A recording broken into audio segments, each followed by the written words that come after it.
నీటి సంఘాల ఎన్నికల నియమావళిని పాటించడం లేదన్న ఎమ్మెల్సీ గోవిందరెడ్డి. లంబసింగిలో ఇబ్బందులు పడుతున్న పర్యాటకులు.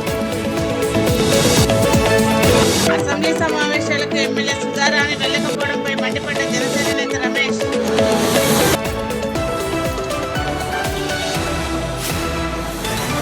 దేశ రక్షణకు అమరవీరులు అందించిన త్యాగం మరవలేనిదని విశ్రాంతి సైనిక ఉద్యోగుల సంఘం అధ్యక్షుడు కోనేటి రామకృష్ణయ్య అన్నారు.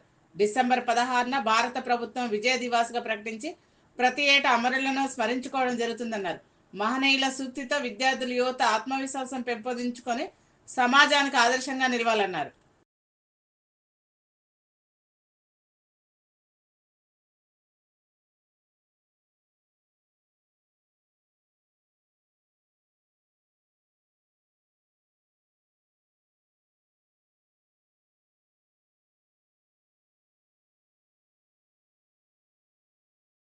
ఇటువంటి కార్యక్రమాలు మరిన్ని జరగాలని, దేశ సైనికులు రక్షణగా ఉండాలని, ప్రభుత్వం వాళ్ళకి ఎల్లవేళలా రక్షణ కల్పించాలని, వాళ్ళ జోలికి రాజకీయ నాయకులు కానీ వాళ్ళ ఆస్తులను కానీ వాళ్ళ హక్కులను కానీ హరిస్తే మాత్రం మేము సహించమని తెలియజేస్తూ ఈ సందర్భంగా అందరికీ శుభాకాంక్షలు తెలియజేస్తాం.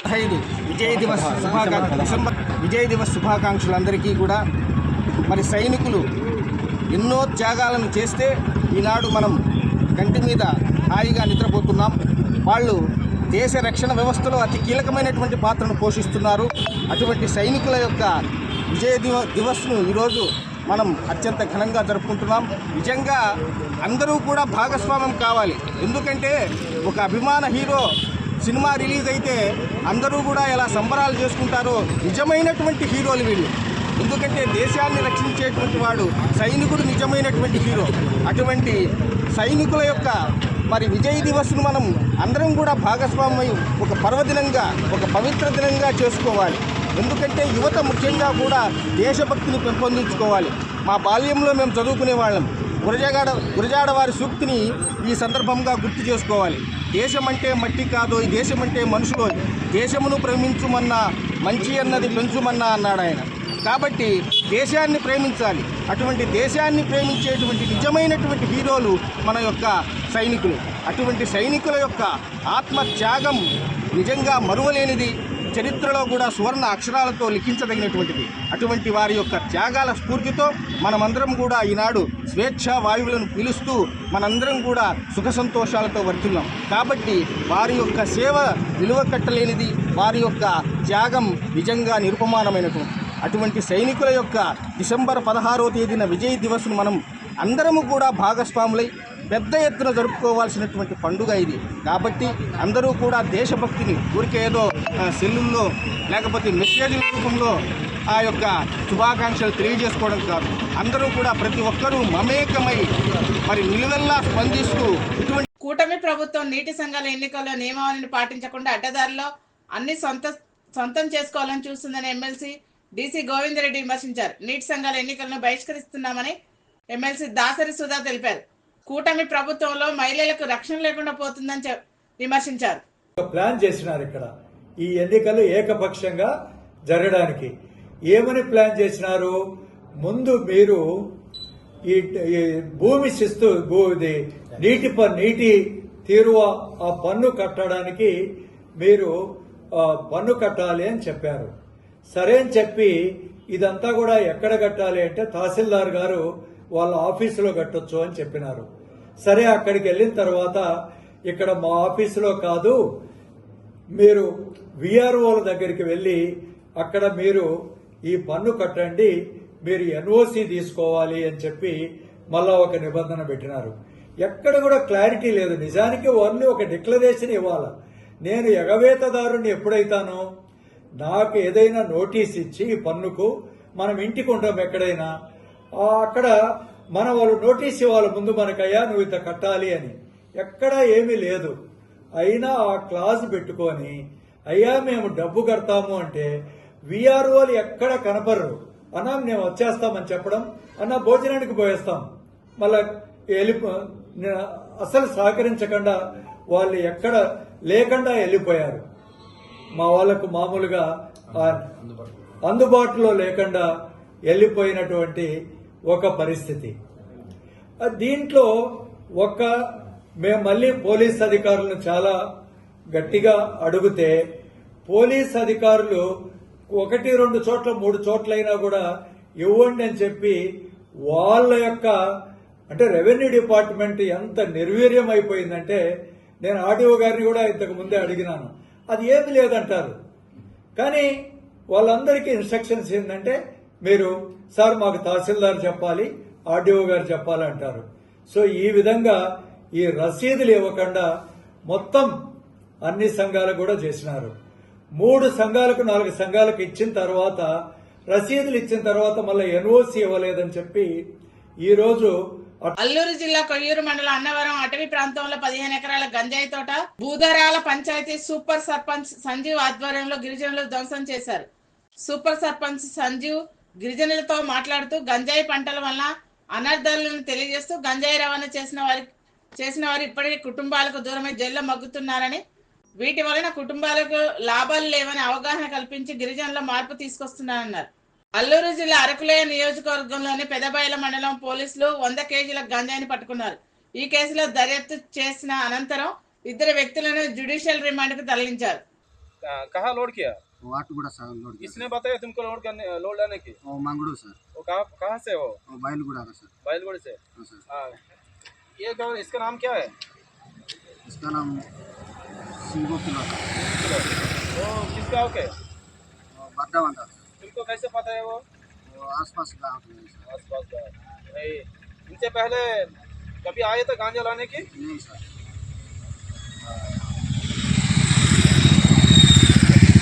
అల్లూరు జిల్లా ఆంధ్ర కాశ్మీర్ గా పేరొందిన లంబసింగిలో ప్రైవేట్ వాహనాలు తిరగకుండా అధికారులు నిలిపివేశారు.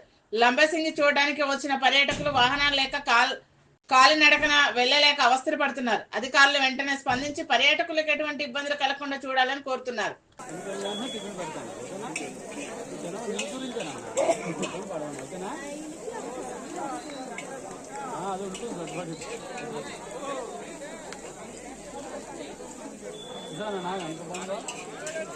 నిడదోలు మండలం పౌర్మౌడి సార్.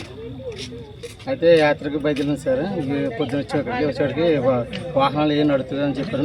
నడక మొదలుపెట్టడం నడిచింది. కష్టమైంది సార్. మా ఇంటి వాళ్ళ పరిస్థితి చాలా కష్టంగా ఉంది. దయచేసి మీరు అందిస్తుంది. ఈ నెల 18న ఢిల్లీ జంతర్ మంతర్ వద్ద జరగబోయే ధర్నాను విజయవంతం చేయాలని రాష్ట్ర చర్మ డప్పుల కళాకారుల సంఘం అధ్యక్షులు నాగభూషణం పిలుపునిచ్చారు. భారతదేశంలోని ఎస్సీ ఎస్టీ బీసీల రిజర్వేషన్లను 50% నుండి 80% పెంచకుండా ప్రభుత్వం నిర్లక్ష్యం చేస్తుందని విమర్శించారు.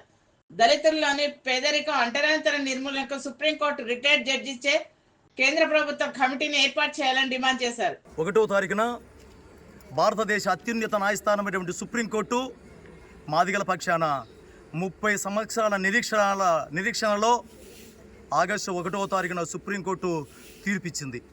ఎస్సీ వర్గీకరణ చేసుకునే అధికారం రాష్ట్ర ప్రభుత్వాలకు ఉందని ఇచ్చినటువంటి తీర్పు నేపథ్యంలో ఇక్కడున్నటువంటి అన్ని రాష్ట్రాల ముఖ్యమంత్రులు ఎస్సీ వర్గీకరణకు కమిటీలు వేస్తున్నారు.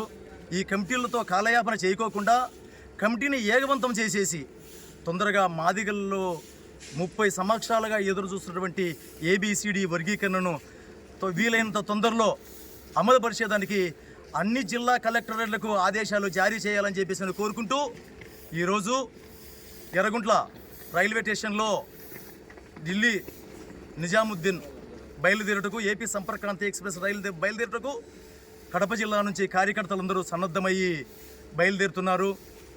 వీరందరూ బయలుదేరేదానికి కూడా మీ అందరి ఆశీర్వాదం ఉండాలని చెప్పేసి కోరుకుంటూ మా ప్రయాణం అంతా కూడా సుఖంగా సాగాలని చెప్పేసి మీరందరూ కోరుకోవాలని చెప్పేసి ఈ ఉద్యమంలో భాగంగా దండు వీరయ్య మాదిగ నాయకత్వంలో ఆంధ్రప్రదేశ్లో ఉన్నటువంటి 26 జిల్లాల నుంచి ఈ కార్యక్రమానికి జంతర్ మంతర్కు బయలుదేరుతున్నారు. 18వ తారీఖున ఉదయం 10 గంటల నుంచి 1 గంట వరకు జంతర్ మంతర్లో ఈ కార్యక్రమం ఏపీఎంఆర్పీఎస్ ఆధ్వర్యంలో 75 సంవత్సరాలుగా రాజ్యాంగం సక్రమంగా అమలు కాలేదని, సక్రమంగా అమలైతేటట్టుగా ఉంటే గన ఈ పేదరికం ఏనాడో నిర్మూలన జరిగేది. రాజ్యాంగం రాసినటువంటి బాబాసాహెబ్ అంబేద్కర్ రాసినటువంటి కన్న కలలు ఈరోజు కూడా కలలుగానే మిగిలిపోయాయి అని చెప్పేసి పాలకులకు విజ్ఞప్తి చేస్తూ ఈరోజు కార్యక్రమానికి బయలుదేరుతున్నాము. అందరూ అంతేనా? ఇంకేమన్నా? YSRCP MLA Sudharani assembly budget సమావేశాలకు వెళ్లకుండా బద్వేల్ ప్రజలను రోడ్డు మీద వదిలేసి తన స్వార్థం తను చూసుకుంటుందని జనసేన పార్టీ నేత రమేష్ ఆరోపించారు. బద్వేల్ ప్రజల తరపున ఏమి కావాలో అడిగి బడ్జెట్ కేటాయించుకోకుండా కడపలో తన సొంత పనులు చేసుకుంటుందని మండిపడ్డారు. ప్రజల పక్షాన తనకి సిద్ధశుద్ధి లేనప్పుడు రాజీనామా చేయాలని డిమాండ్ చేశారు. మొన్నటి రోజున బద్వేల్ నియోజకవర్గంలో ఎమ్మెల్యే గారు, ఎమ్మెల్సీ గారు, అలానే మున్సిపాలిటీ చైర్మన్ గారు మీటింగ్ పెట్టి మొన్న చెరువులకు సంబంధించిన ఎలక్షన్ల ముందు వాళ్ళు బాయ్కాట్ చేసి కూటమి ప్రభుత్వం మీద వాళ్ళు ఏదో నింద వేయాలని మన మీటింగ్ పెట్టి కూడా చేయడం జరిగింది. ఇప్పుడున్న పోలీస్ యంత్రాంగము అధికార పార్టీ తరఫున ఏకపక్షంగా నివర్తిస్తుంది అంటున్నారు. మీరు పోటీ చేస్తుంటే ఎవరైనా వద్దన్నారా? పోలీసులు మిమ్మల్ని ఎక్కడైనా ఖండించారా? మిమ్మల్ని మీ అధ్యక్షుడు చేత కాకుండా మీ అధ్యక్షుడే తప్పుకుంటా అని చెప్పుకున్న తర్వాత అధికార పార్టీ మీద, పోలీస్ యంత్రాంగం మీద మీరు ఏ రకంగా క్వశ్చన్ చేస్తారు? ఇది మీకు ధర్మమా? మీరు మొన్న జరిగిన బడ్జెట్ సమావేశాలు శాసన మండలి కానీ శాసనసభ కానీ మీరు పోకుండా, మీరు బద్వేల్ నియోజకవర్గం నుంచి గెలిచిన ఎమ్మెల్యే కానీ ఎమ్మెల్సీ తీసుకున్న మీరు పోకోకుండా ఈరోజు మీడియా ముందుకు వచ్చి మాట్లాడుతున్నారంటే అది సిగ్గుచేటు. అది తెలుసుకోండి ఫస్ట్. మీరు ఇదో మీడియా ముందుకు వచ్చి మాట్లాడే అర్హత ఈ బద్వేల్ నియోజకవర్గంలో ఉన్న ఎమ్మెల్సీ గోవిందరెడ్డి గారికి, ఎమ్మెల్యే సుధారాణి గారికి అర్హత ఎప్పుడో కోల్పోయారు. ఏ రోజు అసెంబ్లీ జరిగేటప్పుడు మీరు బడ్జెట్ సమావేశం పోనప్పుడు మీరు ఎందుకు నాయకులుగా ఉంటే బద్వేల్ నియోజకవర్గానికి లాభం ఉంది? మీరు దాటి సమాధానం చెప్పండి ఫస్ట్. మాస్టర్ కి TV please like, share and subscribe master కి టీవీ.